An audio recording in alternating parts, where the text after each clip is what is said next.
Ողջույն բարեկամներ, այսօր արդեն մայիսի 19-ն է Հայաստանում, Երևանում, մեր մոտ Նյու Յորքում դեռ 18 երեկոյան, նույնը Լոս Անջելեսում, այնպես որ մենք ամփոփենք կիրակի օրվա նորությունները,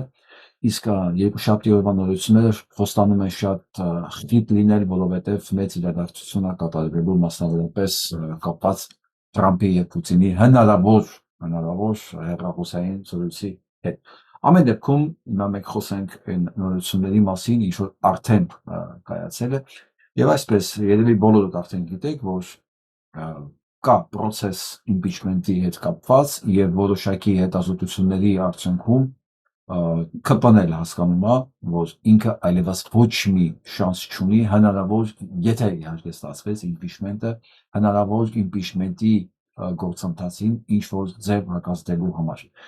Վստահ եղեք, այն ուսումնասիրությունները, որ մենք ենք անում, իրենք ավելի խորքային ուսումնասիրություններ ունեն բազմակողմանի, որոնք թույլ են տալիս իրենց վստահ լինելու, որ իրենք ոչ միայն ապագա չունեն, այլ շատ մեծ հավանականություն կա, որ նույնիսկ մինչև 26 թվական իրենք չեն հասնելու։ Եվ այսպես, այս ամեն ինչը կարելի է լսել իրենց ձայն արտաբերումից, լեքսիկոնից, պահվածքից։ Ես ընդհանրապես մի փոքրիկ հատված եմ ուզում ցույց տալ։ Չկա վարչապետի impeachment-ի հարց բարձրացնելու եւ դա անիմաստ աղմուկ է այս ամբողջ կարևոր հարցերի շրջանակների։ Ոչ որևէ հիմք չկա, այս ամեն ինչը անիմաստ աղմուկը կարևոր հարցերի շրջանակներ։ Մենք հիմա կտեսնենք այդ կարևոր հարցերը որոնք են, բայց լսենք շրջանակությունը։ Փայլուն կառավարում են Այո, փայլուն կառավարում է։ Շնորհակալություն։ Այո։ Բոլորներով։ Մասնավորապես նաև անվտանգային ոլորտում իրենք ամբողջությամբ պատկերացնում իրենք փայլուն կառավարում են։ Իրոք, եկեք համաձայնենք, որ իրենց պատկերացրած խնդիրների շրջանակներում իրենք փայլուն կառավարում են իրականացրել։ Այո, հանձնեցին Արցախը, ինչ գյուղ պետք է տալիս են Ադրբեջանի, բյուջեն տնտեսությունը Հայաստանի գոյություն չունի, պաշտպանական մեխանիզմները, բանակ, ամրագին գծեր, մի խոսքով ամեն ինչը որ պետք է Հայաստանի պաշտպանվելու համար, համարյա թե գոյություն չունի, կամ առնվազն մենք չգիտենք այնտեղ ինչ է մնացել տակը։ Գեներալիտետը գոյություն չունի, որովհետև բոլորը գտնվում են ռուսական ազդեցության տակ եւ իրականացնում են ռուս-թուրքական պայմանագրերի շրջանակներում հանձնարարված հանձնարարությունները։ Իրոք, ինչ որ պետք է հոյակապ կատարել են եւ իրանց պատկերացումների մեջ ամեն ինչ գնում է իդեալական եւ իրանք պատճառ չեն տեսնում impeachment-ի համար, բայց դե արիտես, որ իրադարձություններն ու խոսքը իրար հակասում են։ Այս ոչ մի խնդիր չտեսնող Փաշինյան Նիկոլը ցույց գնացել է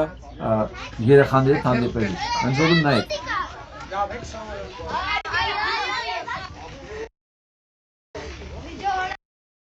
Ես այս նկարի մեջ եմ ուզում տեսնեք, այս կողքից փնթին տեսնում եք, այս երկարա, այս որ ճամպրուկ է տանում կողքից։ Եվ այս մի քանի տղամարդ, եթե իրենց կարելի է տղամարդ կոչել, սրանք իր թիկնապաներն են, որ նույնիսկ երեխաների հետ շփման ժամանակ այս ամբողջ կնայենք այս վիդեոն, դուք տեսնեք հեռվում նույնիսկ մեծահասակներ չեն երևում։ Նույնիսկ երեխաների հետ շփման ժամանակ, որ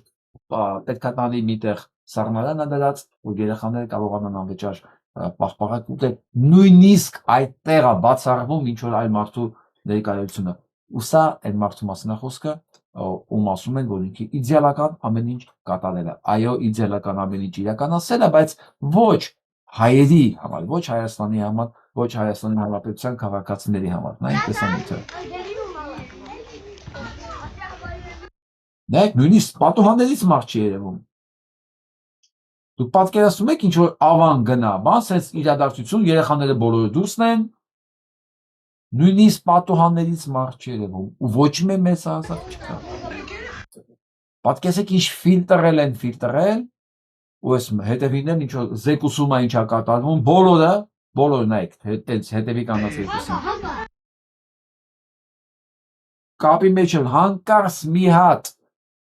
հատ դժգոհ մարդ կամ մի հատ անկանխատեսելի մարդ չերևա կազում ու չփչացնի այս տոնակատարությունը։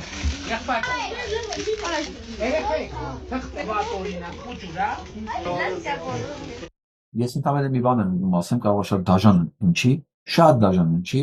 բայց 2018 թվականին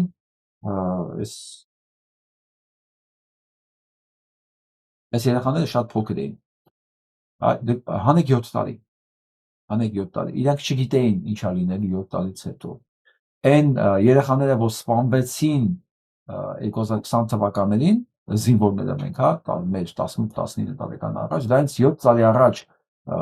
11-12 տարեկան պետքա լինեին, իրանք էլ չգիտեին, ինչա լինելու 7 տարի հետո իրանց հետ։ Սա մի վիժվածք է, մի երևույթ է, որ մի ամբողջ սերունդ է տարել կոտորել։ Ու ես զարմանում եմ այս մարդկանց վրա,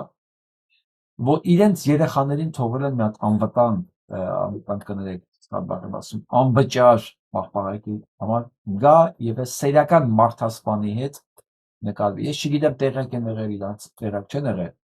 բայց իրոք զարմացած եմ ես այս ծնողների վրա։ Չնայած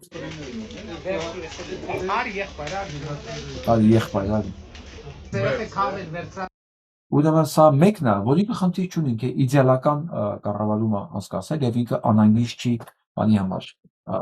impeachment-ի համար։ Իսկ ես հիմա խոսեմ թվերով ձեր հետ։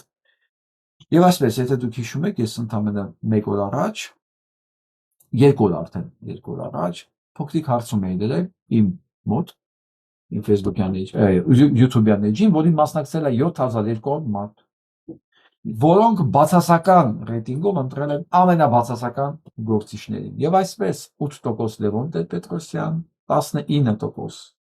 Ռոբերտ Քոչարյան, 4% Սերժ Սարգսյան, 70% Նիկոլ Փաշինյան։ Ուրեմն ուրիշ ձև եմ հիմա ասում ձեզ, պատկերացրեք, սրանք այս 4-ը ոնց են բաժանել իրենց մեջ ձայները։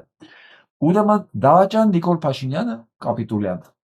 Մենակ ինքը բացասական ռեյտինգով ունի 70%-ը։ Այս 3-ը կիսում են իրար մեջ, մնացած 30%-ը։ Ոնց եմ ասում, այդ 3 նախագահները, որ բացասական իրանց ռեյտինգով ընդամենը 30%-ն ունեն 7200 քվեարկածների մեջ։ Այսինքն Փաշինյան Նիկոլը նույնիսկ Ռոբին, այս սերիական մարդասպանին, ընջալոց ինձ որ գրում են Ռոբերտ Քոչարյանը մարդասպան չի,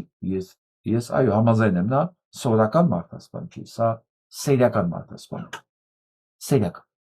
Ճիշտ է, Նիկոլ Փաշինյան չի, բայց մեծ չի տարբերություն, այսինքն տարբերություն թող որոշի դատարանը, 10 մարդու ես գնդակարար տվել, թե 5000 մարդու ես տվել սպանը եւ ավել, դա պատիժների չափաբանը որոշի դատարանը, բայց երկուսն էլ մարդասպան են, այսինքն ոչ միայն ես երկուսը, բոլորի մասին նույն բանը կարելի անել։ Ես որ մի հատ սա իմ գնահատականը չի, դատարանը որ չի դատել դեռ մարտի 1-ի սպանդի համար Քոչարյան Ռոբերտին, չի նշանակում, որ ինքը մարդասպան չի եւ այդ հրամանը ինքը չի տվել։ Եվ ոչ միայն մարտի 1-ի, դեռ մի քիչ սպանություններ կան։ Եվ այսպես վերադառնանք մեր կարևոր հարցին։ 3 նախկին նախագահները 2.5 անգամ մոտարապես իրենց համախառն բացասական ռեյտինգով զիջում են Նիկոլ Փաշինյանին։ Ու Նիկոլ Փաշինյանը մտածում եմ, որ երեխաներին, 10 երեխաներին պաղպաղը կառնելով, ինքը կարող է ռեյտինգ փրկել։ Շատ տխուր է, որ ինքը այդ հույսերը ունի։ Իսկ դրան ավելացնենք նաև այդ ճամփորդությունները, որ ենք իրականացնում են, ուրեմն Փաշինյան Աննան ու Հակոբյան, Փաշինյանն ու Աննա Հակոբյան ուղղաթիռով մեկնել են Տաթև, կրթվել են նորաձև բանախոսության։ Հիմա տեսեք ինչ եմ ասում բոլորին, մեկնաբաններին, քաղաքագետներին եւ ընդհանրապես պրոպագանդիստներին։ Ուրեմն ով է Աննա Հակոբյանը, որ պետական ռազմավարական նշանակություն ունեցող ուղղաթիռով պետք է օգտագործի այդ պետական ռեսուրսը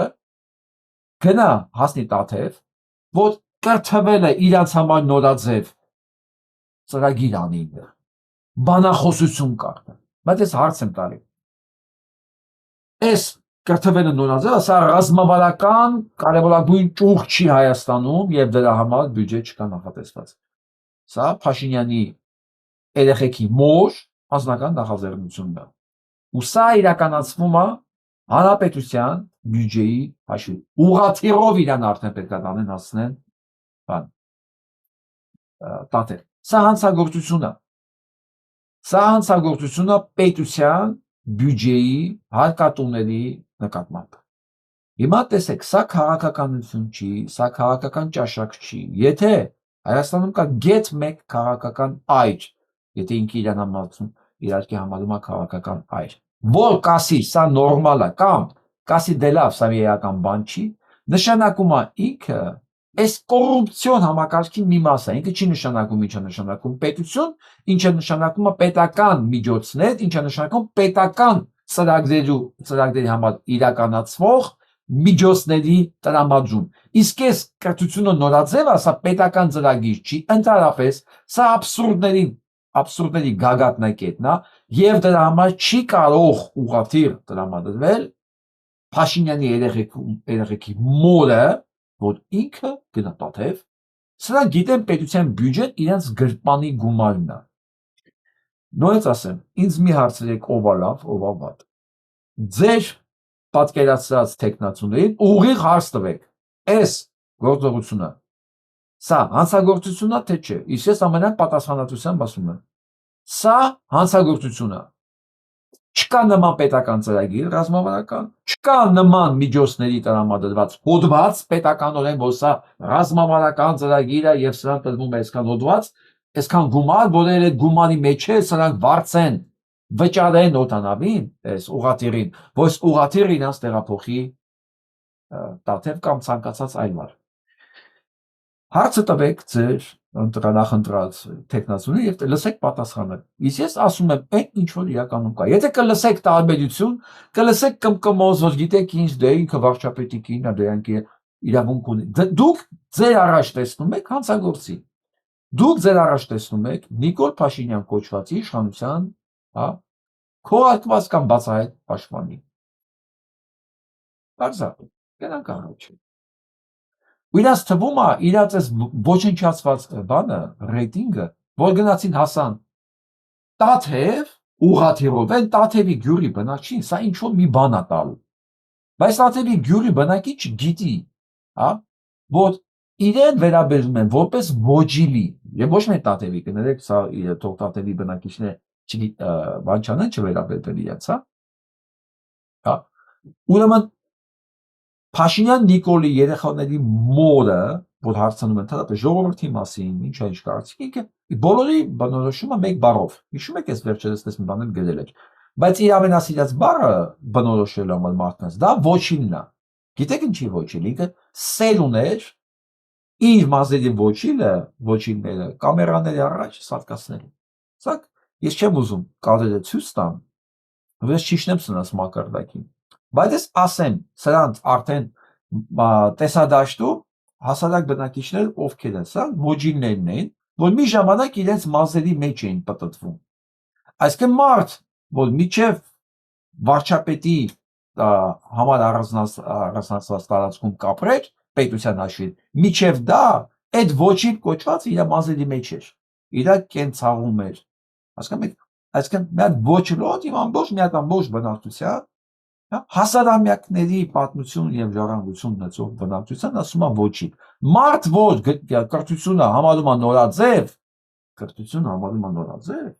մարդկանց, որ դրա համար իր վրա ծիծաղում են, ասում են ոչի։ Երևի իրավունք ունի, որ ասում է ոչին, որովհետեւ եթե ինչ որ մի մասը ոչի չներ նախ իրենց ձեր չէր տա, երկրորդն էլ այդ հասարակությունը վաղուց սրանց պետքա իրանց տեղը ցույց տված լիներ արդեն։ Բայց ես նրան ուզում եմ մի բան հիշեցնել։ 1917 թվական, երբ որ բոլշևիկները գրավեցին իշխանություն, ժողովուրդը Ռուսաստանի գրավեցին, խլեցին ուղղակի, խլեցին զենքով։ Մի հատ փոքրիկ խմբակցություն են։ Ոնց որ պատկերացեք, այսօր ազգային ժողովի փոքրիկ խմբակցություն մտնի ազգային ժողով, զենքով խլի իշխանություն, ասում ենք այսօրվանից մենք ենք։ Այդ դա արեցին բոլշևիկները։ Իրանք միանգամից կալանավորեցին նաև կայսրի, ցարի ընտանիքին։ Ժողովուրդը շատ անտարբեր նայեց այդ համանգամանքին, գիտեք ինչ, ես միշտ մտածել եմ, ոնց հնարավոր է, օրինակ, մանարխի միապետի ընտանիքին ձերբակալել, մեկուսացնել, հետո գնդակահարել ու ժողովրդի մոտ ոչ մի ռեակցիա չլինի։ Այս վերջերս ես հասկացա դրա պատճառը, որովհետև 14 թվականից սկսած, մասնավորապես 14 թվականից սկսած, երբ որ սկսեց առաջին համաշխարհային պատերազմը, ռուս ժողովուրդը սկսել էր չվստահել, իսկ հետո սկսել էր ատել Նիկոլայ II կնոջը,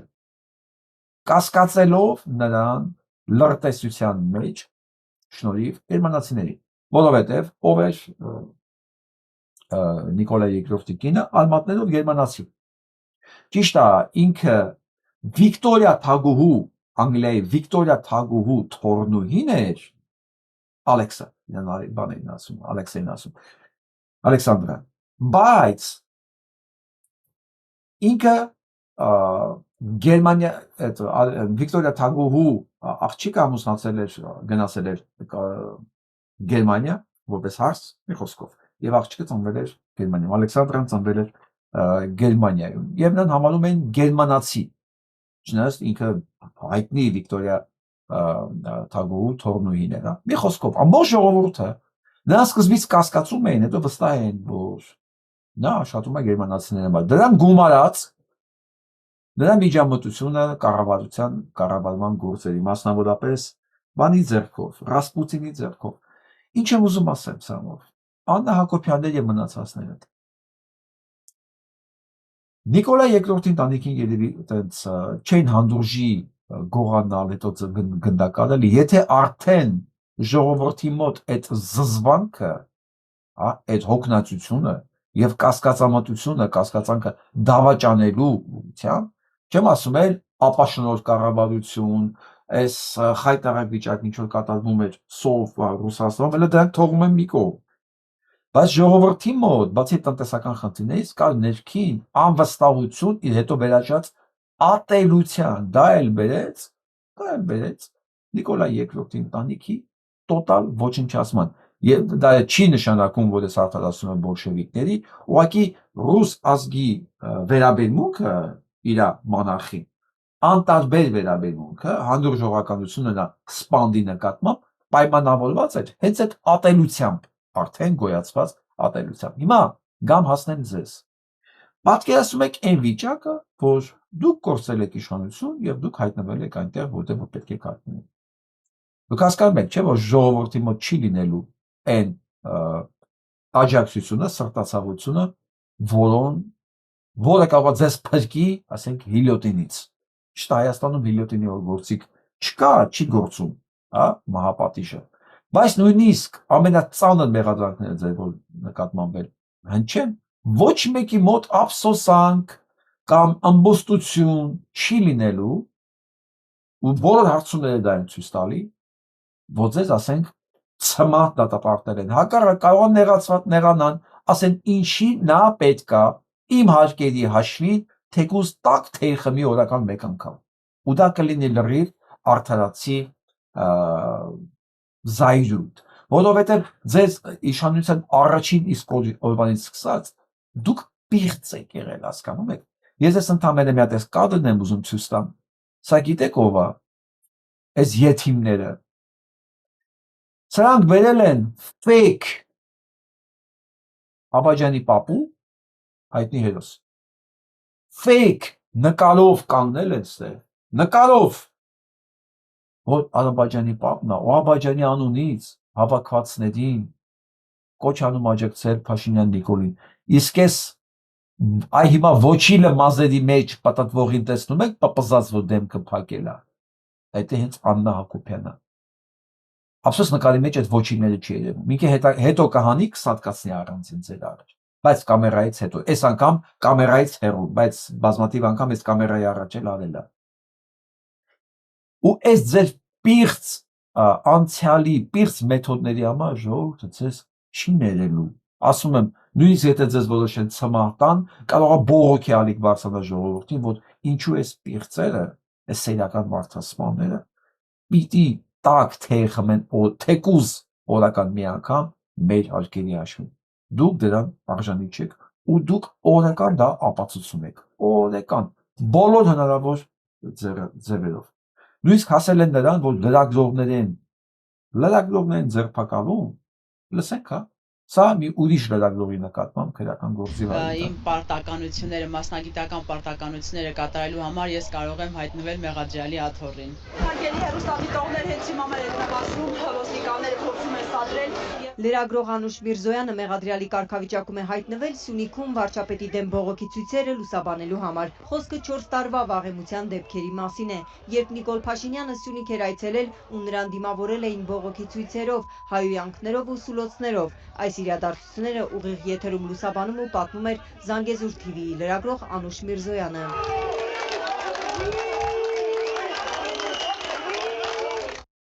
Պատկերացնում եք, լրագրողներ են ձերբակալում լրագրության համար, լուսաբանելու համար, իրենց խայտարակ այցը լուսաբանելու համար։ Լինելով իրենք նախկինում լրագրող, իրենց գործընկերներին ձերբակալում են նույն գործը անելու համար։ Ու դուք մտածում եք ձեզ ներում ա լինելու։ Այս բանը ցուցակը որ կա, շատ մեղմ է, բայց այս մեղմի մեջ է, որ դուք նույնիսկ ձեր բացասական ռեյտինգով 2 անգամ ավել գերազանցում եք բոլոր նախկիներին իրար հետ վերցրած, սա արդեն հսկայական բան է ասում։ Ու դուք մտածում եք սա այն ինչ որ դուք հիմա անում եք, այս մարդկանց ոչիլ ասելով ու ընդամենը մի քանի երեխայի պաղպաղակառնելով դուք փրկելու եք ձեր իմիջը կամ տեսարությունը։ Մեղադրանքը հետևյալն է, որ ես իմ լուսաբանմամբ օժանդակել եմ այդ, չգիտեմ, խուլիգանություններին կամ անկարգություններին։ Ինչ է արել, որ օժանդակել է, ինչ է ասել, որ իրավապահները համարում են քրեորեն պատժելի եւ անկարգությունները հրահրող։ Ի վերջո քիչ չեն դեպքերը, երբ լրագրողները լուսաբանում են վարչապետի դեմ բողոքի ցույցերը, որոնք ավարտվում են քրեական գործերով։ Ինչու են հենց այս դեպքի վրա կանգ առել։ Քննչական կոմիտեից այդպես էլ չեն բացատրում, չեն մանրամասնում։ Ազատության հարցերին ընդհանուր են արձագանքել, նշելով միայն քրեական գործի ու առաջադրված հոդվածի մասին։ Ես օպերատորի հետ այնտեղ ուղղակի հեռարձակել ենք, այն ինչ կատարվում էր։ Սյունիքի ակցիաներն այդ օրը լուսաբանում էր Զանգեզուր TV-ն, մյուս լրատվամիջոցներն էլ, Ազատությունն էլ Երևանից այդ դեպքերի մասին ռեպորտաժ էին պատրաստում օգտվելով Զանգեզուր TV-ի կադրերից։ Նախաքննության շահերից ելնելով Անուշ Միրզոյանը քննիչի հիմնավորումների մասին առայժմ չի ուզում հրապարակային խոսել, բայց ասում է մեղադրանքի հիմքում այն է, որ ինքը լուսաբանել է, պատմել է եթերում ու մարդիկ տեսնելով, լսելով եկել են դեպքի վայր ու մասնակցել այդ իրադարձություններին։ Պատկերացրու նույնիսկ մեղադրանքի հիմքում իրենց հանցագործությունների մասին են խոսում, այս աղջիկը դեռ իր գործն է արել։ Ասում է, իր բանն են, տեսնելով են եկել։ Լավ են արել, բայց ինչ պետք է անի։ Ասում է, ուրիշ մեղադրանք չունենք, ասում է, դրա համար ենք մեղադրանք ներկայացրել։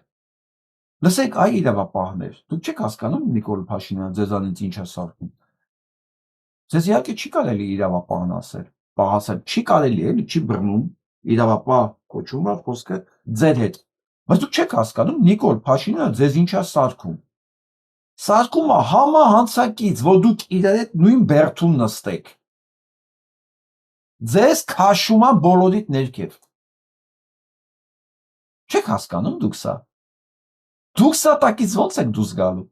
Չէ՞ որ այս աղջկա գործը մեկ է գնալու է հասնի Եվրոդատարան, ընդերից նայեն ասեն ասա դուրի բան ասում են կներեք արտահայտությանս համար։ Էլի դա Եվրոդատարանը մի հատ որոշում ընդունի, ասի այս աղջկան, բանը Հայաստանի Հանրապետությունը պարտքա այսքան գումար, որովհետև խախտվել է իր իրավունքները։ Դրա գումարը վերցնել է վճարի Հայաստանի Հանրապետությունը։ Բայց ես խոսք եմ տալիս, եթե մի օր Հայաստանի Հանրապետություն բան իշխանություն փոխվեց, ես ամեն ինչ անելու եմ, որ այն դատավորները, որոնց որոշումով գնում է գործերը Եվրոդատարան, եւ ընդեղից այդ մուրճը խփում են բանին, ասում են Հայաստանի Հանրապետությունը հանցագործ պետությունը սխալ որոշում է կայացրել, այդ ամբողջ ծախսերը ոչ միայն այդ դատավորը պետքա փակի, ով կայացրել է այդ որոշումը, հա, այլև այդ ծախսերը պետքա ինքը փոխհատուցի ու դրանից հետո արգելվի իրեն գործը քննող քննիչին, գործը վարող դատավորին վերահսկող բոլորին արգելվի ընդհանրապես իրաց մասնագիտության, եթե դա կարելի է իրաց մասնագիտություն ասել, այդ գործունեությամբ ես ամեն ինչ անելու եմ դրա համար։ Հիմա պատկերացնեք, ես մարդուն դատում եմ, ասում եմ ինքը ցույց է տվել մարդիկ եկել են։ Լրիվ իդիոտների ավակացու էլի։ Փաստացի ստացվում է, որ նախադեպ է ձևավորվում եւ ոչ միայն ես պայմանականորեն նաեւ դուք ձեր հեռուստաընկերությունը կամ այլ հեռուստաընկերություն, եթե նույնիսկ Երևանում օրինակ տեղի ունենան, չգիտեմ, պայմանականորեն ասենք որևէ հավաք, լրագրողը գնում է խաղաղ ակցիա լուսաբանելու եւ չգիտի թե ինչ կլինի հետո։ Հիմա որ լինի եւ դա լուսաբանվի եւ ուղի եթերով եւ տարբեր տեխնիկական միջոցներով, փաստացի ստացվում է, որ այդ լրագրողները եւս ինչ որ օժանդակել են, որ այդ խուլիգանությունը կամ անկարգությունը տեղի ունենա կամ ինչ-որ մեծ թափ հավաքի։ Հասկանում եք, ձեզ քննիչներիդ պնչականից ինչ են սարքել։ Ձեզանից սարքել են օգտագործվող, ընդ որում բազմակի ու բազմաբնույթ ձևով օգտագործող ամենաբադ բանը։ Ես հիմա չեմ ուզում եթերում դրանով ասեմ։ Դուք ձեզ թույլ եք տալի, որ այդ ձև օգտագործեն։ Դուք մոռացել եք, որ Նիկոլ Փաշինյանից հետո կյանք կա ի վերջո։ Բարոյականության մասին չեմ խոսում, որտեղ ձեր բարոյականության մասին խոսալը, ոնց ասեմ, ոնց ես խուլ ու համդի հետ խոսամ, ասենք, չգիտեմ, Բեթհովենի երաժշտության ազդեցությունը մարդու հոգեկան աշխարհի վրա, ասենք, այդպես բանի մասին։ Դուք չեք լսում, դուք չեք տենում, չգիտեք դա ինչ է։ Հակառակ դեպքում դուք այդ պոստերին չեք աշխատի։ Բայց լավ չեք հասկանում, գոնե այն սեփական, ոնց ասեմ, ինքնապաշտպանության բնազդը գոնե պետք է աշխատի։ Չկա մեռել է Նիկոլ Փաշինյանը, գոյություն չունի ինքը։ Մինչև 26 կձգի թե չի ձգի 26 թիվ, դա էլ հայտնի չի։ Դուք ձեզ դնում եք սենց խալույկի վրա Փաշինյան Նիկոլի համար։ Սա մոտ պատասխան պետք է տալ, չէ՞ մի օրի վերջը։ Մի ուրիշ սենց խայտարակ դեպքան նայեք։ Էս է մի ուրիշ լրագրողի դեպքա։ Դուք ինչ կասեք։ Արևանգել չեն։ Սա Լիլիթ Աղեկյանի մայրն է, ասում առևանգել են, չեն ձերբակալել, լսեք։ Մենք նստած ենք տանը, Լիլիթը բادرզգումները, մեկերտուրը սարքտեցին։ Միաժամանակ ասեցին տեսնից ով է չբացի, հետո Լիլիթը մոդիկացավ, ասեց ինչ կա, ով եք դուք, ասեցին որ 32 դպրոցից հաստատող կա, սորակը ինքը տուրը բացեց, իրանք ներխուժեցին։ Զգացիք խափել են։ Դիշով կեք, բան, համազգեստով, տղեկ, դուք դիշով կեք։ Դուք նույնիսկ այնքան չկաք, որ ասեք ով եք դուք։ Դուք ամաչում եք, որ ներկայանաք դուք ենիչերիներ եք։ Դուք հասկացաք ով եք։ Հələ առաջ չեմ գնում։ Ոստիկանը գնա մարդու հետևից, թեկուզ անօրինական, վախենա, որ ասի ինքը ոստիկան է, եկել է իր գործը կատարելու համար, ու դա նշանակում դուք գիտեք, չէ՞ որ դուք չեք գնացել ձեր գործը անելու համար։ Դուք գնացել եք հանցագործություն անելու համար, ու տեղել եք խափե։ Դպրոցից թուղթ եք բերել ոստորանի մարդը։ Մեր միջանցքը ու անմիջապես կանդանները գցին։ Ու տեսանք, որ դրսից երևի երկրորդ հարկից բարձրացան 5-6 պոլիցեյսկիները ու տարան։ Ես հեռախոսը Լիլիթի երկուսս օգտվորին այդ հեռախոսից, այդ հեռախոսը ուզեցի մի ոստիկան դրեց գրբանը,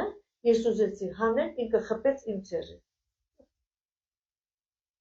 Ես Արա ոստիկանը դուք մարդ կոչվելու իրավունք ունեք։ Դուք չեք հասկանում դուք ինչ եք դարել։ Ոնց են ձեզ օգտագործում։ Հələ որ դուք գնում հայլում եք առավոտը լվացվելուց ձեզ նայում եք, եթե լվացում եք իհարկե։ Դուք դեմքին նայում եք ու տեսում եք մեկին, որ օգտագործում են։ Ու վաղը շպրտելու են աղբաման, ու ասեն նալա դու ես արել, դու էլ պետք է պատասխան տաս։ Դու չես կարող ասես ես Նիկոլի հրամանն եմ կատարել։ Պետք է ասեն այ անասուն, բայց չկատարեիր։ Քեզ կարող ասել են գնա գլուխը դու պատին, պետք է գնայր գլուխը տայր պատի, դու գնաց էլ տվել ես։ Բա դու այդ հայլում ես, որ նայում ես աչքի հետ, չես ասում արա, ես եկա մարդ, ես դարել եմ գործիք, օգտագործվում եմ։ Ու սա պատասխանը վաղը ես կարող եմ տամ էլի, հասկանում ես։ Բա եթե նույնիսկ չտասել, բա դու Աշկերիդ նայելով չես ամաչում, որ դու օգտագործվում ես ուղղակի հանցագործ կեղտոտ նպատակների համար։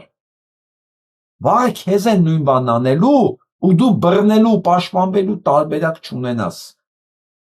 Դες դեպքերը լիքն են, որ սենց արածների հետևից են գալի ու նույն ձևի անում են։ Աշոտյանը ձեզ օրինակ, այսօր Աշոտյանը նստած է հենց ընենց։ Այնպես չի որ ինքը անմեղ է, բայց ինքը նստած է լրիվ ուրիշ բանի համար։ Բայց ժամանակին ինքը կայֆ էր բռնում, որ իր այս պատժիչ մեքենան գնում էր ում ուզում էր տնից անում էր, տանում էր։ Աշոտյանն ընդհանրապես չէր հետաքրքրում։ Այսօր իր ստեղծած, իր պահած փայփայած մեքենան, իր վզից բռնել է, տարեմսել է բանտ, իր ստեղծած դատարանն մուրճը խփել ասում ճիշտ անում։ Ինքը պետք է նստի։ Ոչ մի բանի համար ասում Աշոտյան, Արմենը քաղաքական բանտարկյալ է։ Բայց այդ իր ստեղծած գործիքը ինքը ոսից առոք, փառոք, Սերժից հետո երկրորդ տղեն էր հանրապետության մեջ։ Իր նկատմամբ է այսօր։ Այլ դուք ով եք, որ դուք ձեր նկատմամբ չլինի բավը։ Դուք չեք հասկանում, դուք գործիք եք, ամեն գործիք իր օգտագործման ժամկետ ունի, օգտագործելուց հետո շպրտում են անպետքության պատճառներով։ Դա շեշտես։ Չէի զգալ ժամանակցա։ Հետո ոչ ստացի, էսի ոստիկանական քաշքշոցից հետո գվադացել է։ Եվ կանչել է շտաբօգնություն։ Ինքը ոտով, իր ոտով բարձրացել է շտաբօգնություն։ Բերել են հիվանդանոց, որտեղ որ պիտի հոսպիտալ մանրամասներ ներկայացրել է դու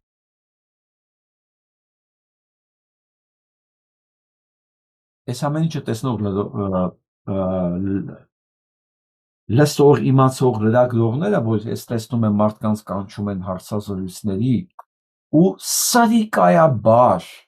անցնում են այս թեմաների կողքով առանց շեշտելու, որ լսեք հարգելի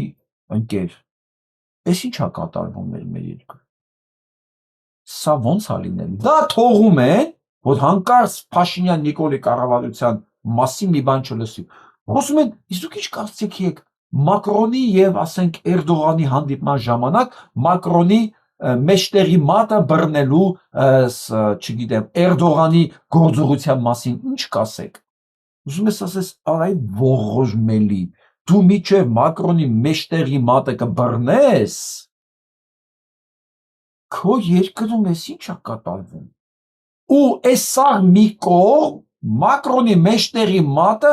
մեջ, այսինքն քեզ մի բանը որ հետաքրքրում ես, պայմանականորեն ասում, իմաստես մի բան, հա։ Ձեզ թվում է վաղը, որ երկու շաբթի արդեն, որ լրատվականները սկսեցին կանչել, բանը, մարդկանց բերել հարցազրույցների, խոսալու են այս ամեն ինչի մասին։ Ոչ։ Եթե մի լրատվական տեսնում եք, սա թողած Մակրոնի մեջտեղի մատի կամ մեջտեղի ոտի մասին է խոսում, նշանակում է դուք էլ տեսնում եք հերթական սրիկային լրագրողի տեսքով, հյուրի տեսքով, պատասխանողի տեսքով, то չգիտեմ, էքսպերտի տեսքով, դուք հասկանում եք։ Մեր խնդիրները որտեղ են, սրանք ինչի մասին է խոսում։ Հանգարց մեկը չասի, Հայաստանը վերածվել է ուղղակի խայտարակության, եթե Սերժի ժամանակ սա բռնակալություն էր, հիմա բռնակալություն չի։ Սա խայտարակություն է, սա չպետականություն է արդեն։ Չպետականություն։ Ատես բառ գոյություն չունի, բայց եթե ստեղծենք, հա, կոչենք, փորձենք ձևակերպել են ինչ որ հիմա կատարվում, հա, սա ճիվաղապետություն է, սա չպետականություն է։ Ու սա չնկատել նշանակում է փոդել սեփական գերեզմանը, ապահովել, որ վաղը քո մտերիմի ցանկացած մեկի նկատմամբ կատարվելու դեպքում դու արդեն ձայնազուրկ ես, դու արդեն էսի տեսել ես ձեն չես անել, տեսել ես ձեն չես անել, այս երիչերիներն էլ գիտեն, էսի նորմալ բան է, արեք շարունակենք անենք։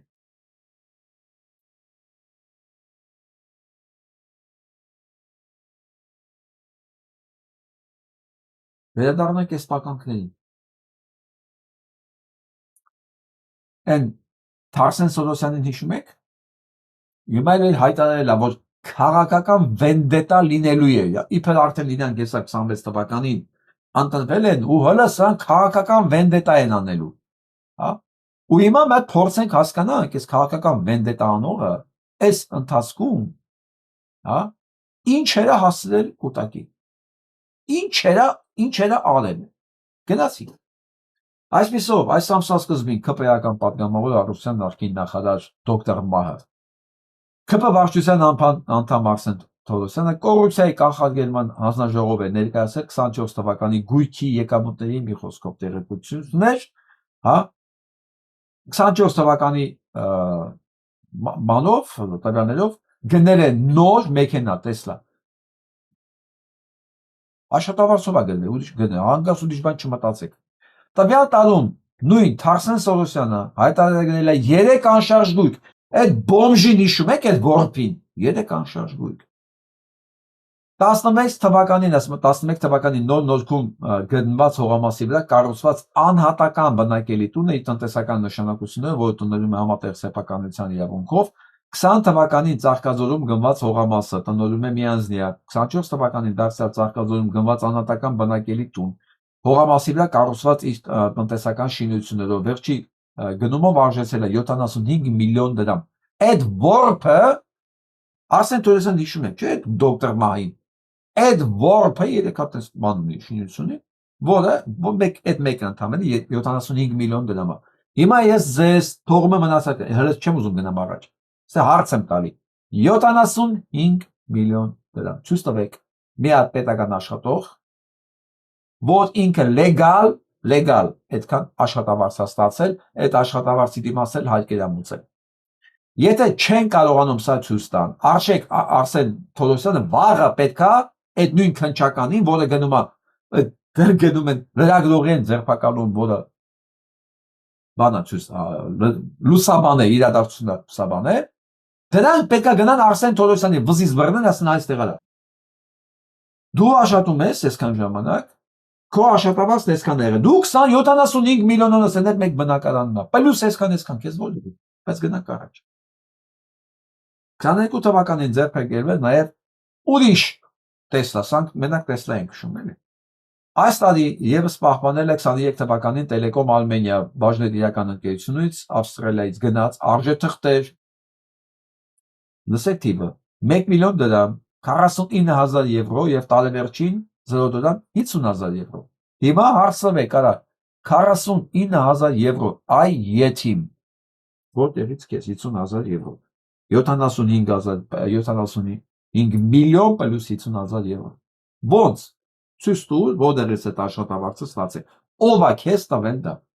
Ցույց տուր։ Արսեն Թորոսյանը իր հայտարարում նշել է Ծաղկաձոր Պարկ ՍՊ-ից ստացած 15 միլիոն 750,000 դրամանոց եւ 1 միլիոն 750,000 դրամանոց փոխառության մասին պատկերացնում եք։ Այդքան փոխառություն ասած է 15 միլիոն։ Դու 15 միլիոն փոխառություն ունենալու համար ինչքան փող ես դրել, որ 15 միլիոն քեզ փոխառություն են տվել։ Մեկը հաշվեք։ Եթե նույնիսկ 10% հաշվեն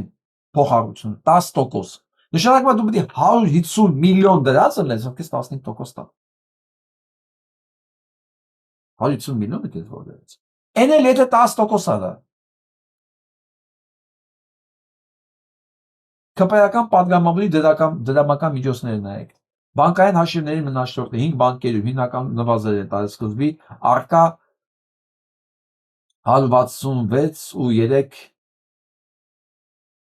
երևի սա միլիոն է, ոչ թե 163 դրամ, սա ինչ որ 1355 միլիոն եվրո, 450 եվրո, 880։ Սա ինչ որ անկապ բաներ է դրած։ Պետք է նույնիսկ, բայց եթե այսա էլ թողենք, գնանք վերև։ Քնչական չեք ուզում գնանք հարցնեք, ասես արա, դու կյանքիդ մեջ այ որտուանտեր, դու ոչ բիզնես ես ունեցել, ոչ մեկ ես դու եղել, հա, այս իշխանությունն ես ինչ քաղցր բանա, որտեղից քեզ ես գումարները, թող ասի աշխատավարձ եմ տվել, ապա ջան, թող ասի փոխառություն, տոկոսը ստացել եմ, դու ցույց տուր, այդ տոկոսը ինչքան գումարի դիմաց են քեզ տվել, 15 միլիոն նույնց եմ ասում, 15 միլիոն դրամը, առնվազն դու պետք է 200 միլիոն սենց ասեմ դրամ ունենայի բանկում, որ քեզ այդքան փող տային։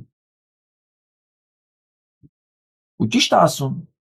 ինչ ճիշտ է ասում, որ պետք է վենդետա լինի, հա, ինքը վենդետա է անելու ախպեջան, բայց չհասկացանք, ոնց թալանում է, Ռոբերտին չի ասնում, բա վենդետա չանի, ասում է 17 թվականին Արսեն Թորոսյանի կնոջը փաստացի պատկանող բժշկական կենտրոնը 0 գումար է ստացել պետությունից, հեղափոխությունից հետո 18-ին ստացել է 25 միլիոն դրամ, 19 թվականից ստացել է 98 միլիոն դրամ, հասկացաք, հետո 127 միլիոն դրամ, հասկացաք, ինչ քաղցր բան է այս իշխանությունը, ինչ քաղցր բան է, հետո զարմանում է, որ իրենց ասում են թուրք, Արսեն Թորոսյան, այս հարցերով իհարկե այսօրվա քննչականը քո հետևից չի գալու, բայց դու հասկանում ես, չէ, որ այս թվերը մնաց ինտերնետում,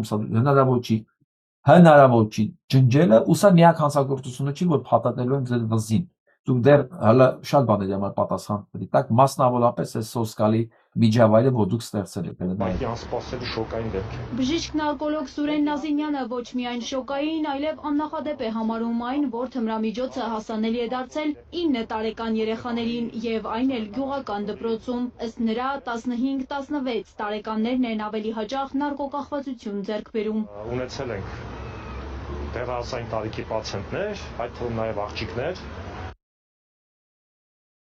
Դեռասային տարեկի արդեն սրանք կլիենտներն են, պացիենտներն են, պատկերացնում եք, ինչքան է տարածված ու նաև աղջիկներ դեռահասային։ Սա միակ ձեռքբերումն է, որ ունի ԿՊ-ն իր իշխանության ժամանակ։ Ինչ է քննչականը սրանց տեղերը չգիտի, այդ ենիչերները, որ գնում գիշերով արդեն առևանգում, տարածողներին չգիտի, բերողներին չգիտի, հա, ծախողներին չգիտի, արտաձողներին չգիտի։ Ու մենք միշտ ահազանգել ենք, որ թմրամիջոցները արդեն հասանելի են դարձել դեռահասներին ցավալիորեն։ Այո, դեռահասեն ցավալի ու ասել են։ Հիմա քրգործը հալուցվել Մղջանի դպրոցի պահով։ Քրգործ։ Ոչ թե այս պահով պետքա միայն հալուցվեր, այլ եթե այս մարդիկ ահազանգել են, որ դեռահաս աղջիկ տղաներ են իրենց մոտ պացիենտներ գալիս, սա պետքա արդեն վաղուց դարձած լիներ ցանկացած պետականության, ցանկացած իշխանության թիվ 1 պայքարի խնդիրը։ Իսկ իսու դա այնքան է սենց արհամարված, որ դպրոցում էնել Մղջան, տեսեք Մղջան ու Երևան, հա, 4-րդ դասան երեխեքին այնքան առատ է նարկոտիկների դեմը ձեռքերը, այնքան առատ այնքան հասանելի է, որ կարողացել են այդ երեխեքին պարտադրել տեղական ժամանակ, որ իրաց մոտ կախվածություն առաջանա։ Ուրեմն նշանակում է այդ տարածքի ոստիկանապետը, թաղայինը, դպրոցի տնօրենը, չգիտեմ, մարզպետը, ռեգիոնալ պետը ոստիկանության դա բոլորը իրար պետք է գնան բանտ։ Որովհետև այդ բոլորը տեղյակ են եղել, առանց իրանց տեղեկացության այսքան առատ նարկոտիկ ոսես մտնի դպրոցները, երեխեքը 15 տարեկանը գնեն նարկոդիսպանսեր են, աղջիկներ, հա, հետո դրան կարողանան այնքան առատ լինի, որ այդ 4-րդ դասան երեխեքին սովորացնեն, կախվածության մեջ գցեն նարկոտիկից, նշանակում է այս պետականությունը ծերից ծեր հանցագործների, դահիճների հանցագործների պետականությունը, կառավարությունը։ Եթե սրանք թվում է, որ իրանց այդ երեխեքին չի գալու կպնի հետ, ախը դուք չեք կարող ավելի զգուշ, ավելի հզոր լինեք, քան ամբողջ այս ամերիկյան մաֆիոզների ընտանիքներն են եղել։ Չեք կարող, դրանց բոլոր ընտանիքի վերջը դրա եղել։ Բոլորը դրանից են գնացել, կամ դրանց համարյա սպանել են, կամ դրա ազդեցության տակ օվերդոզ են եղել, կամ էլ մեկը մի հատ նարկոման ուղղակի չի հասկացել ինչ անում, մեքենայով է խփելի, հասկանում եք, այնպես մի բան է, որ սա ամենը մի տեղից պատասխանը տալիս է։ Դուք սրանցից լավը չեք կարող լինեք։ Այնը եթե դուք կարողանաք իհարկե այդքան երկար ձգեք, սպասեք, որ մինչև մի բան ձեր հետ լինի, վաղը փոխվելու է, ոնց ուզում լինի։ Այս որտեղ sense չի կարող։ Երբ այս կասեցությունը փլվեց այս մեր կողքի, այդ Հուսեյն Հարևանը, Հայաստանում ինքնաբերաբար այդ ամեն ինչը փոխվելու։ Ինքնաբերաբար ուղղակի։ Ու դա այս փլուզումը երևում է, ես տեսնում եմ, երևում է, ու դա անխուսափելի է։ Դուք մտածեք, չգիտեմ ո՞րն է լինելու Հայաստանում փոփոխությունը, թե այդ կասության փոփոխությունը։ Այսինքն, բայց դա անխուսափելի է, երկուսից մեկը լինելու է։ Ու դուք այսքան բանի տակից ոնց եք լույս գալու։ Նույնիսկ եթե դուք կարողանաք հրաշքով իշխանություններ պահել, էսի գալու է մտնի ձեր տները, ձեր երեխեքի երակները, դուք չեք կարողանա լուսատակից փրկվել։ Իհարկե ճիշտ է, այդ ընթացքում լիքը անմեղ կյանք էլ կթունավորեք, կկործանեք ձեր ոչնչություն կյանքի հետ, բայց դե գալու է մտնի ձեր տունը անպայման։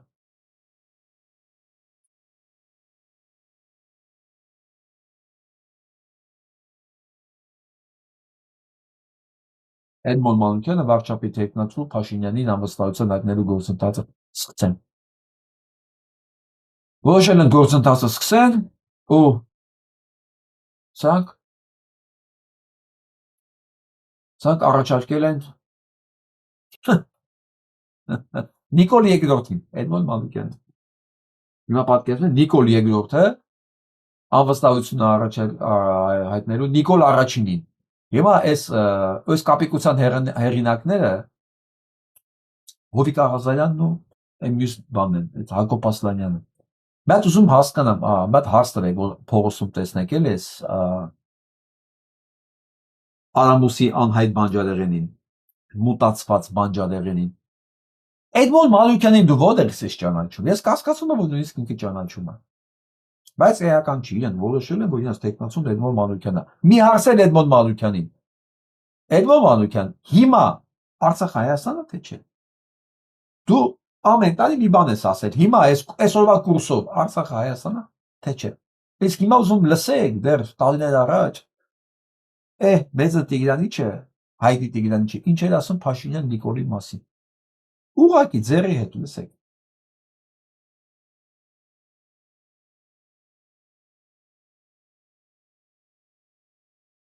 Հատուկ սպեցպրոյեկտ է։ Ում կողմ։ Նայել լսեք։ Ելքը հատուկ սպեցպրոյեկտ է։ Ում կողմից ստեղ։ Երկի գիտեք որն է։ Երկի ստումը գիտեք, չէ՞ որն է։ Երկը սրանք են։ Երկ, ոսենց փաթաթված իրեն նկարված են։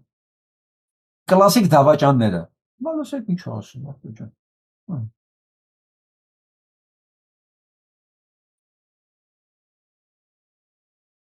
Իշխանության կողմից ստեղծված։ Տեխնոլոգների, որովհետև խորհրդարանում պետքա ընդդիմություն լինի իբրև։ Ղժղժան Նիկոլից լավ ընդդիմություն։ Գոռացող պետք է լինի, ղժացող պետք է լինի, տալանին։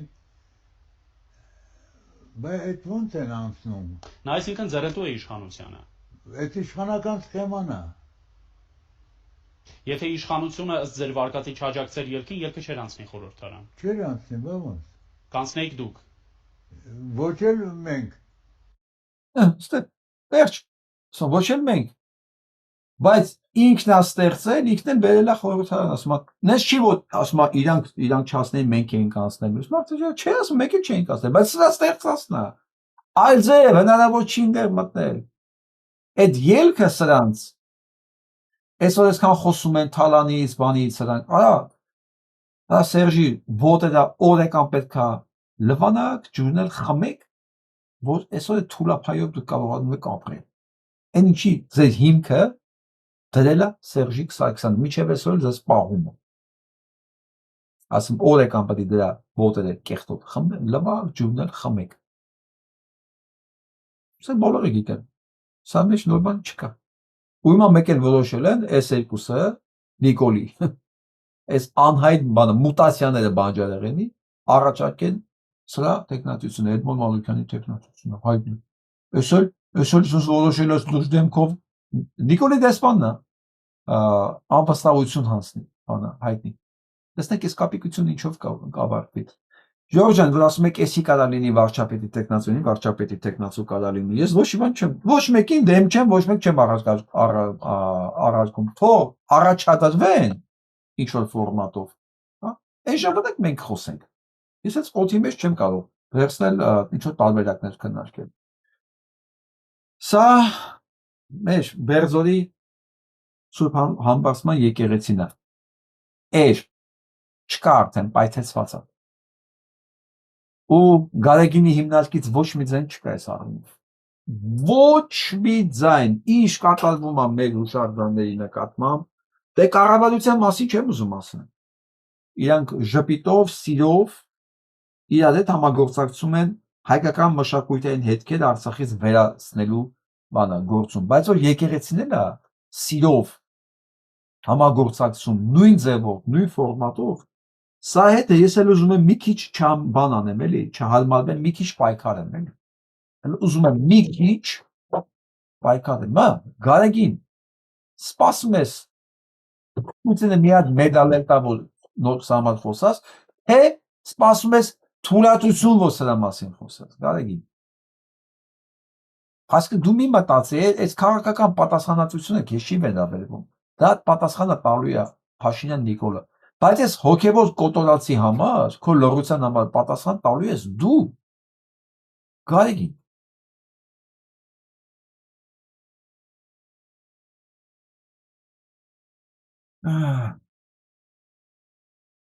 Ռումինիան էլ ազատվեց ռուսական ազդեցության գործոն դառնալուց։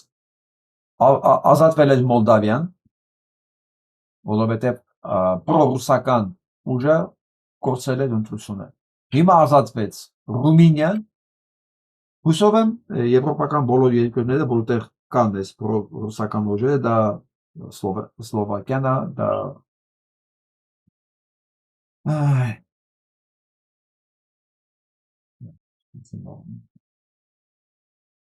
Հունգարիան է, անդադար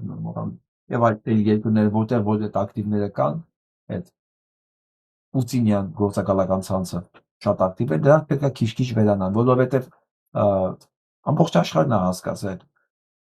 Ռուսաստանը ոչ թե վատ երկիր է, ինձ են մեղադրում են, չէ՞, որ ասեմ վատ երկիր, դա վատ երկիր չի, չէ, ժողովուրդ ջան, ինքը որովի վատ երկիր չի, ինքը քարսկեղային կենտրոն է,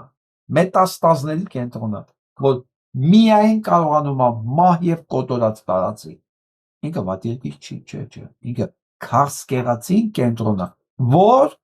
իր մետաստազներով սպանում է բոլոր երկրներին, որոնց հետ ինքը կապված է։ Դա կլինի Հայաստանը, դա կլինի Բելարուսիան, դա հիմա ուզում է չանչերը գցի Ուկրաինայի վրա, դա ուզում է լինի Ղազախստանը, որ ուզում է լինի։ Իր նպատակը դա սպանելով յոլա գնալն է։ Ես մի հատ թիվ ասեմ, հատ չգիտեմ, պահել եմ այդ վիդեոն ձեր համար, թե կարող ջնջվել է այդ վիդեոն։ Չէ, ոնց որ թե ջնջվել է։ Օրական 1000-ից 1500 հոգի մարդ է մահանում պատերազմում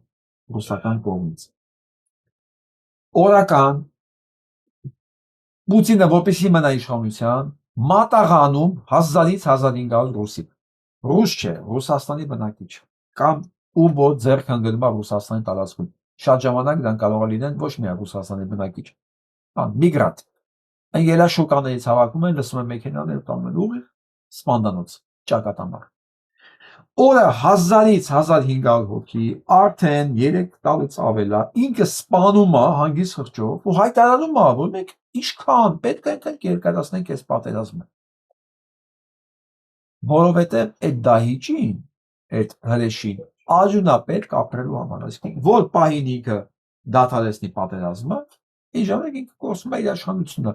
Թքած թե իր իշխանության ամեն մի օրը ռուս ազգի վրա չի նստում այդքան արժենում։ Այսինքն ամեն ամիսը պրծավ, իմացեք, Ռուսաստանը պակասեց 40-ից 50,000 հոգով։ Ամիսը պրծավ, Ռուսաստանից մինուս 40 կամ 50,000։ Ռեգիոնի գուբերնատորները ռեգիոնների էլ չգիտեն ինչ անեն, չգիտեն միս որտեղից հավաքեն։ Նայեք, դատարկվել են բանտերը, ով են ռեցեդիվիստները, որ իրանք ցմա էին կամ գնդակալություն էին գնում, չես կարծեմ գնդակալություն չկա։ Այն ցմաները, որ իրանք պետք է ամբողջ կյանքը հասկացնեն ընդեր, այդ դրանցից չկա, սա արդեն սպանվել են։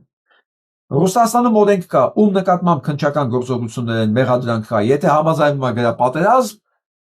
իր վրայից դուրս է գալիս այդ մեղադրանքը։ Ուրեմն դրանք էլ են վերջացել։ Ինչքան բոմժ ու թափառական կար փողոցները, որ հնարավոր է հագցնել, համազգեստ ուղարկել, գլխականակ, գուբերնատորին գլխականակն է պետք։ Այդ դրանք էլ է վերջացել։ Գուբերնատորները էլ չգիտեն, արդեն միլիոնից ավել սպանված կա, բազմապատկեք, իրեկով այդքան էլ հաշմանդամ։ Իրանք էլ չգիտեն 18-ից 40-50 տարեկան որտեղից հավաքեն, ուղարկեն մսացու, որ Պուտինը շարունակի մնա իշխանության։ Վախենում են դեռ կպնեն Մոսկվային եւ Լենինգրադին, Սանկտ Պետերբուրգին։ Վախենում են, ուղղակի իրանք գիտեն ինչա նշանակում կպնել այդ քաղաքներին։ Հեղափոխություն քանի անգամ տեսած ազգը, իրենք գիտեն, որ սկսեց հանգարց այդ բանը անցնել Մոսկվայով, դա իրենց համար վերջն է։ Այն ռեգիոններում եթե ուզում ես ատոմային ռումբել գցես Ռուսաստանի կեսը, վերանա Մոսկվայում եւ Սանկտ Պետերբուրգում ապօրոդին դա չի հետաքրքրում։ Իրանք մտածում են դա բանն է։ Ոնց ասեմ, լինում է գլխամասային օֆիս, լինում է բան չէ, պահեսներ։ Որտեղ չգիտեմ, չէ, միտեղ բան են պահում, զենք են պահում, միտեղ տեխնիկա են պահում։ Ուրեմն գլխամասային օֆիսը այս երկու քաղաքներն են, մնացած այդ պահեսներն են, որ մի քանի պահեսներ պակասի իրանց բան չի անելու։ Կարևորը գլխամասային օֆիսներին բան չլինի։ Հիմա այլ բան չի մնացել։ Ես դա եմ ասում, սա վատ երկիր չի, սա քասկեղացին գոյացությունը, որի ամբողջ պատմության մեջ ապացուցել է դա, որ ցանկացած պետություն, որ ինքը գրավել է, դա չի գրավել այդ շենացնելու համար, որ իրա նման լավ ապրեն։ Դա գրավել է, որտեղ ավելի վատ ապրեն, քան ինքը։ Չեք հավատում, նայեք Ֆինլանդիային։ Եվ նայեք Ֆինլանդիայի սահմանից այս կողմ կարելի է։ Դասակը որտեղ են լավ ապրում։ Նայեք մերձբալթյան երկրներին եւ նայեք Բելարուսիային։ Սա պատմականորեն փաստ է, որտեղ կարողացել ենք գրավել, ոչ թե գրավենք, ձեզ փրկենք ինչ-որ բան անենք, չէ։ Դու պետք է դառնաս իմ պահեստը։ Դու պետք է դառնաս իմ սնուցումը։ Այո, քո ժողովրդի, քո ընդերքի, քո ամեն ինչի հաշվին։ Դու իմ սնուցումը պետք է դառնաս, որտեղ այս հրեշին արյուն է պետք։ Ու ինքը չունի, այդտեղ չունի։ Իր բնակչությունից է մել խլում այդ ամեն ինչը։ Եվ այսպես Եվրոպացիները հույս ունեն, որ միջև Թրամփի ու Պուտինի հնարավոր հեռախոսազրույցը համոզեն Թրամփին, որ այդ հիմարությունը չանի։ Ես չգիտեմ կհամոզեն թե չեն համոզի, բայց սա կլինի Թրամփի հարված, վերջի կրակոցը երևի իր ոտքերին։ Հուսով եմ, չեմ կարա վստահ լինեմ, որ Թրամփը եթե մի քիչ ուղեղ ունենալ, վաղուց կհասկանալ, որ ամեն անգամ, ամեն մի փորձ Պուտինին փրկելու, Պուտինի հետ խոսալու, դա մի հատ մեծ կշռակար գցել է սեփական ոտքերին։ Ես չեմ բացառում, որ սա ինքը կզանգի իրոք, փորձի ինչ-որ խոսալ, ու դրանից հետո մի հատ չի փորձի նույնիսկ հանդիպել, բայց ամբողջ Եվրոպան ընկել է Թրամփի հետևից, որ Թրամփ փրկի քեզ, մեկը ինքը թքած ունենա քո վրա, ու ինչ ուզում ես իհայտ խոսա։ Իրան պատերազմը դադարեցնել պետք չի, իրան պատերազմը պետք է իշխանություն պահելու համար։ Կամ ամբողջ Ուկրաինան պետք է տաս իրան, որը դու չես կարող անես, որ ինքը ժողովրդին ցույց տասի, տեսեք, ես այդ փոքրիկ հաղթանակը, ինչպես Նիկոլայ II-ն էր, նույն իդիոտը, երազում, որ 1904-5 թվականին է Ճապոնիայում, դա փոքրիկ, մտածում եք, փոքրիկ Ճապոնիա է, դա եղած ինչը, գնամ գրավեմ, ժողովրդին կասեն ոչինչ, որ դուք կեղտի ու ցեխի մեջ եք ապրում, սահմանադրություն չունեք, իրավունքներ չունեք, արդարություն չկա, բայց մենք պատերազմ հայտարարեցինք ընդդեմ։ Բայց էլի ռուսական փնթիությամբ չեն հասկանում, որ իրանք չեն կարող Սախալինում, Ճապոնիայում հաղթանակ կրել, որովհետև տարական լոգիստիկայի խնդիր չեն կարողացել իրանք լուծեն։ Դուք հասկանում եք ինչքան իսկական լրիվ ռուս են, էլի դրանք։ Իրանք որոշում են, որ Պետերբուրգում նստած կարող են Սախալինում Ճապոնիայի նկատմամբ մտածում եք ճապոնացիները մի հատ կրակիկ պետք է փախնի։ Կրակեցին ու չփախավ։ Հետո իրանց ամենամեծ նավը մեկ էլ պարզվում են, որ Բալտիկ ծոմում է, իրանց ամենամեծ նավը, որ միշտ պատրաստվել են Եվրոպայի ճակատամարտի, մտածում են, այ լոգիստիկա չունենք, գնացք չունենք, որտեղ գնա, բան զորք հասցնի։ Եղածը շատ քիչ տարողունակ է։ Էն էլ գնացքի գծերը միջև վերջի սարկած։ Մի խոսքով։ Ինչ են անում նրանք, վերցում են Բալտիկ ծովում այդ ամենամեծ իրանց ռազմանավը, ուղարկում են Սախալին, ամբողջ Աֆրիկայի տակով, բանով, կտրելով, միջև ուզում է ճապի կեսից լուրը հասնում է, որ արդեն ընդեղ պատերազմը պարտվել են ու խայտարակ համաձայնություն է կնքված պարտության պայմանագիր Ռուսաստանը պարտված արդեն ցած ասած ճակերտավոր այդ հաշտության պայմանագիրը կնքած կուրիլներն էլ կորցրել են ռազմազավը նույնիսկ տեղ չի հասնում հիմա սրանցն է ոչ լոգիստիկա ունեն ոչ տեխնիկա ունեն ոչ գաղափար ունեն ինչա նշանակում պատերազմ մտածում են դա Ուկրաինան ինչա որ Ճապոնիան ինչա որ ու սենց հիմա ասելիք էս ինչն է այս փոքրիկ պատերազմը որ իրանք ուզում են հաղթեին, իշխանության համար են։ Հիմա չեն հաղթել։ Մեծ Ուկրաինա միջև չվերցնեն, չեն կարող ժողովրդին ցույց տալ, որ մենք այն իշխանությունն ենք, որ իրավունք ունեն եւս մի, չգիտեմ, Պուտին իշխան կապրի իշխանության լինելու համար։ Սա է պայմանը։ Հիմա Թրամփը ուզում է գնա ինքնասպանության դե չի, հույսով եմ չի գնա, որտեղ երբ Թրամփը ձեռք քաշեց Պուտինից, փրկելու առումով, այն օրը սկսի պատերազմի ավելի արագ վերջացման process-ը։ Սա մեզ է պետք։ Որտեղ ինչքան երկարացնե պատերազմը, ինչքան Պուտինը մնաց իշխանության, այնքան մեր համար է տխուր լինելու։ Իսկ մեզ պետք է որ մինչև 26 թիվ Պուտինը չլինի, որ Հայաստանում կարողանա ինչ որ մի բան փոփոխվի։ Մինչև 26 թիվը Պուտինի գնալը մեր համար դա անհրաժեշտություն է։ Դա չի նշանակում որ չգնաց մենք բան չենք անելու կամ հնարավոր չի, բայց չէ որ գնաց, շատ ավելի կթեթևանա մեր վիճակը։ Եվ այս նկարն եմ ուզում ձեզ ցույց տամ։ Զելենսկին աշկից լույսը չի բոլորն են գիտեք, չէ։ Զելենսկու հակած կուրտկեն արժի $230, Պուտինը $23,000։ Եթե հիմա Պուտինի զինվորին նայեք, հագու կապը, ամբողջ 50 արժի։ Ուկրաինացուն նայեք, այո, ուկրաինական զորքերը այդտեղ զինված են։ Իրանք այսենց են 10 անգամ ավել։ Դուք զգացիք տարբերությունը։ Սա տակ կարելի է օրինակ դնել նաև հայկական զինվորի եւ հայկական ոստիկանի այս հարաբերությունները, խեղճ ու կրակ, ցեխի մեջ, ազևի տակ, ձյան տակ ապրող եւ կռվող եւ սահման պահող զինվորին, մեկ էլ թազա Toyota-ներով նոր սերվիսից անած Toyota-ներով, ամեն ինչով աշխատավարձով բիզնեսակաբանով, ստեղից սկսած բան չկա, չէ, ուղեղը չկա։ Գլխի կապանիչի վերևից վիզը սկսած այդ ենիչերիներով։ Այս նույն նկար համատության մեջ կարաս նայես, որ հասկանաս ինչի է այս երկիրը այսպես եւ որտեղ է տված նախասիրությունը, պրիորիտետները որտեղ է տրված։ Հիմա ինչ կա Զելենսկին աչքից լույսը չի, բայց սա ճշմարտություն է։ Իր զինվոր ավելի լավ է հագնված, քան ինքը։ Մի բան որ հաստատ Պուտինի մասին չես կարող ասես։ 50-ը $23,900 մեջ շատ է տարբերությունը։ Շատ։ Իսկ ուկրաինացի զինվորը իր նախագահից լավ է հագնված։ Սա փաստ է։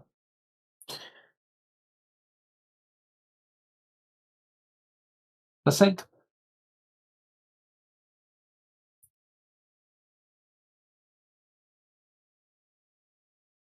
Կասեք ինչու հայ մարդը պետք է չվստահի Նիկոլ Փաշինյանին։ Սութասանը խափեց, սաղից խափեց, ասեց, խեղճ Քոչարյանը գողացել է, հենևոս մանենգալ 200 միլիոնից ավել չեն կտվել։ Հա, ամջալուց 200 միլիոնն էլ ասում են լեգիտիմ է, հա, ինչ հա որ, ասվիկ մինաստան։